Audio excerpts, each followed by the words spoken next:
किसी भी देश का प्रधानमंत्री, हिंदुस्तान का प्रधानमंत्री अगर इस तरह की बात पब्लिक को कहे कि आप सोना नहीं खरीदें, आप जो है तेल की बचत करें, आप जो है रिफाइंड ऑयल या जो जो हमारा खाने वाला तेल है बाहर से आ रहा है उसका इस्तेमाल ना करें, आप ऑनलाइन काम करें, आप गाड़ियों में जो है वो पूलिंग करके जाएं, आप विदेश यात्रा ना करें, तो इसका मतलब तो ये है कि सरकार जो देश है वो एक गंभीर आर्थिक संकट के दौर से गुजर रहा है, बहुत आर्थिक संकट के दौर से गुजर रहा है।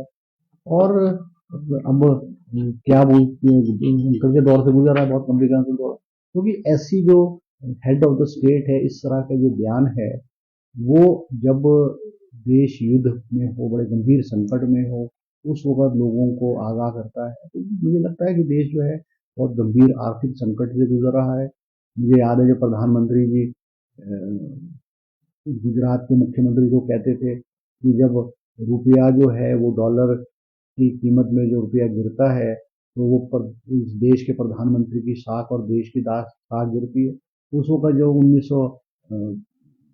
2011-12 में जो रुपया है 60 रुपए के आसपास प्रति डॉलर था, आज जो डॉलर की कीमत है वो 96 रुपीज के करीब हो चुकी है। तो क्या आज देश की और देश के प्रधानमंत्री की साख नहीं गिरेगी? आज हमारे नेशनल और इंटरनेशनल लेवल पे जो सिनेरियो है और जिस तरह से हमारी फॉरेन पॉलिसी की हैंडलिंग की गई है वो चिंताजनक है। और मुझे ऐसा लगता है कि जो है आज गवर्नमेंट ऑफ इंडिया जो है उधार पे चल रही है। जो पैरामीटर्स हैं जो रिजर्व बैंक ऑफ इंडिया के है, फाइनेंस डिपार्टमेंट के पैरामीटर्स है, उनको अपनाया ही नहीं जा रहा है। एक आर्थिक दिवालेपन की ओर जो है वो देश है। और मुझे ऐसा लगता है कि आने वाले समय में बहुत सारी रिस्ट्रिक्शन जो है, जो फाइनेंशियल हार्श फाइनेंशियल रिस्ट्रिक्शन, चाहे बैंक से संबंधित होंगी, चाहे और ट्रांजैक्शन से संबंधित होंगी, मुझे लगता है वो आने वाली है। और बहुत सारी स्कीम्स जो हमारी जो आम आदमी को, गरीब आदमी को, जैसे मनरेगा है, मनरेगा का नाम जो है चेंज करके जयराम जी कर दिया गया है। और मनरेगा का बजट जो 90,000 करोड़ रुपए का था उसको घटा करके 25,000 करोड़ कर दिया।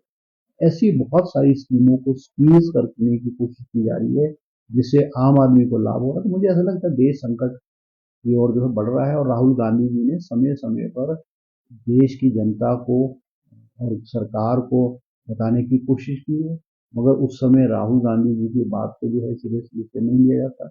और जो राहुल गांधी जी कहते हैं वो सचमुच में सच निकलता है। ये नेट वाले पेपर के बारे में भी राहुल गांधी जी ने कहा है। हमारा देश एक आर्थिक संकट की ओर गुजर रहा है, ये राहुल गांधी जी ने पहले भी कहा है। अभी मुझे ऐसा लगता है पेट्रोल के और डीजल के दाम और जो एलपीजी के दाम है वो बड़ी हाई मात्रा में जो बढ़े जाएंगे। तो सारी की सारी परिवेश को चीज़ों को देखते हुए इस देश को और प्रधानमंत्री जी को बहुत सीरियसली और मैनिकली जो है हर बात को देखनी चाहिए। सर, चुनावों में आपको ये देखो, हिमाचल में जो 4 म्यूनसिपल कॉरपोरेशन के इलेक्शन हो रहे हैं और इसमें से सोलन का मुझे प्रभारी बनाया गया है।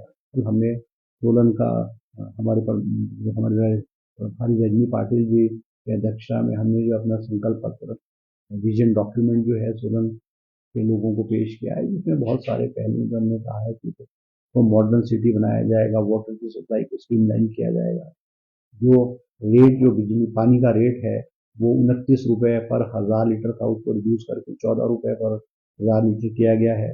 क्योंकि डुप्लीकेसी पानी की सप्लाई में जो नगर निगम हमारे जितने हैं, म्यूनसिपल कॉरपोरेशन डिस्ट्रीब्यूशन करती है और लिफ्टिंग आईपीएच करता है। अब सरकार ने फैसला किया है कि एक ही डिपार्टमेंट जो जल शक्ति विभाग की लिफ्टिंग भी करेगा और सप्लाई भी करेगा, क्योंकि आपस में एक दूसरे के ऊपर जो जिम्मेवारी जो है वो जिम्मेवारी से भागते हैं, तो वो कर दिया गया है।